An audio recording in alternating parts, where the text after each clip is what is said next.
একটা গোটা বছর কাটিয়ে এখন আমরা বছর শেষের দোরগোড়ায়। শুরু হবে আবারও একটা নতুন বছর। নতুন বছরে নতুন নতুন আশায় বুক বাঁধি আমরা। এইভাবেই তো কেটে যাচ্ছে বছরের পর বছর। এক একটা বছরের অভিজ্ঞতা আমাদের অনেকখানি পরিণত করে তোলে। জীবনকে আমরা কিছুটা অন্য দৃষ্টিভঙ্গি থেকে দেখতে সক্ষম হই। নানান অভিজ্ঞতার মধ্য দিয়েই আমরা জীবনকে ভালোভাবে চিনতে শিখি, বুঝতে শিখি। আসলে জীবনের সব কিছু আমাদের ধরা বাঁধা নিয়ম অনুযায়ী চলে না। তাই পরিস্থিতির সাথে নিজেকে মানিয়ে নিতে পারতে হয়, গ্রহণ করতে শিখতে হয়, আবার ছাড়তেও জানতে হয়। আর ঠিক এইভাবেই জীবনের শেখার পরিসরটা আরও কিছুটা বেড়ে যায় বছরের শেষে এসে।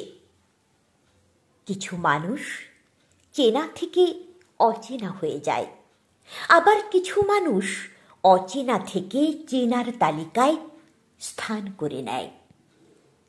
আবার কিছু মানুষ হাজারো বাধা বিপত্তি কাটিয়েও এক হয়েই থেকে যায়। আসলে জীবন কোনো গন্তব্য তো নয়, জীবন আসলে একটা যাত্রাপথ। আর আমরা হলাম এই যাত্রাপথের যাত্রী। আর যাত্রাপথ মানেই সেখানে চড়াই উতরাই থাকবেই।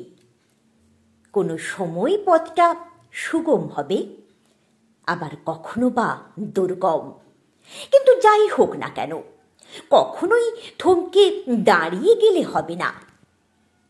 হয়তো বা কখনো কখনো হোঁচট খেয়ে মুখ থুবড়ে পড়তেও হবে, কিন্তু আবারও উঠে দাঁড়ানোর হিম্মত রাখতে হবে আমাদের। কারণ জীবন মানে চলতে থাকা। চলুন বছরের শেষে এসে জীবনটাকে অযথা জটিল না করে বরং উপভোগ করতে শিখি মুহূর্তগুলোকে। নিজের জায়গায় ঠিক থেকে সব কিছুকে সামলে নিতে শিখি। তাতে পুরো দুনিয়া যেভাবেই চলুক, আজ নয়তো কাল অথবা অন্য কোনো একদিন জীবনের সঠিক মানে ঠিকই খুঁজে পাবো।